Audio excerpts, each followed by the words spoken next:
I want to bring in our colleague, Chris Wallace, host of Fox News Sunday, because all this coming, Dana, now as the White House messaging problem gets worse by the day. And some are, Chris, good morning to you. Some are comparing this to the day of Jimmy Carter. And listen, it's the first time we've had a chance to talk to you this week. We've been filled with thoughts and emotions and watching these images and trying to understand the decision-making process. Where are you today on all of that we've seen and watched?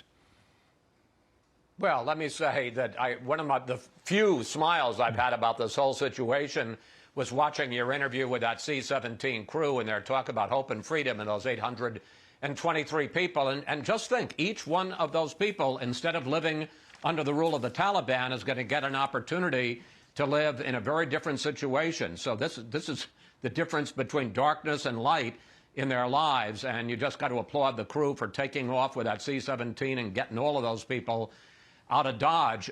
It's been a mess. You can talk about the messaging problem, and certainly that's an issue, but it's a reality problem. Yeah, exactly. The problem isn't what had happened in terms of Biden's speech. I mean, that was bad, his first speech. The buck stops here, but he pointed fingers. I think the interview with George Stephanopoulos went badly. The pictures over the weekend of him sitting by himself at a big table at Camp David while all of his aides are at the White House.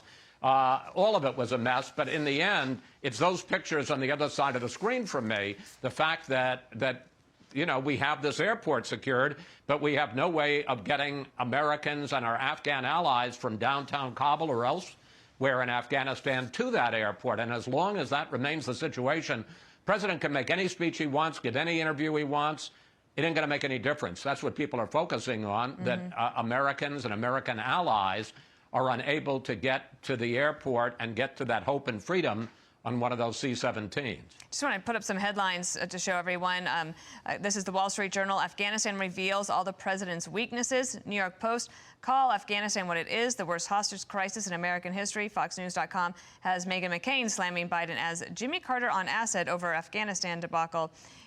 And I wonder about those comparisons to Jimmy Carter. I mean, anytime as humans, when something happens, you want to look back and know what do we know in history that can inform us today. How do you look at that?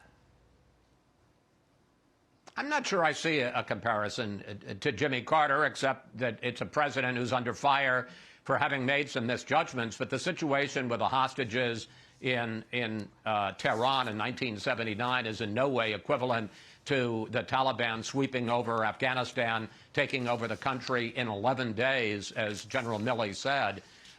It was a terrible failure of planning, though, that the president keeps talking about, well, we're getting this under control, and you wonder what he's going to say today at 1 o'clock that's going to reassure people. Clearly, the situation will be better. We don't have hundreds of people on the runway, some of them deciding it makes more sense to cling to the outside of a jet airplane than it does to live inside Afghanistan under the Taliban.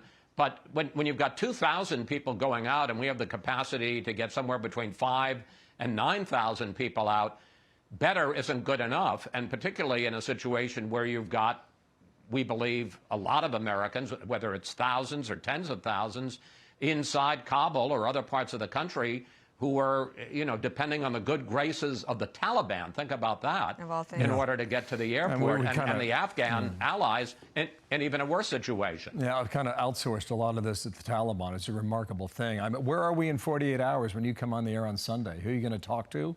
Where's the story? Well, who knows where the story is going to be. Things could change. They've changed dramatically in the last 48. We'll see where it is on Sunday morning. We'll have a live report, the latest on the ground. We're going to be talking to a top administration official about evacuation. We're also going to be talking to Ben Sasse, Republican senator, member of the Intel Committee, very critical of Joe Biden, and also, frankly, Donald Trump for their roles in pulling U.S. troops out of Afghanistan. And also, as you pointed out, guys, there are a lot of crises, COVID, boosters, mask mandates, the fight about the ban on the mandates. We'll be talking to a top doctor about that as well. All right, Chris Wallace, thank you. We'll be watching. And actually, I'm on the panel. I'll see you on Sunday as well. I won't forget. I should have promoted that. That should have been my lead. I forgot for a second, but I'll be there. I'll be there. Thank you, Chris. See you Sunday.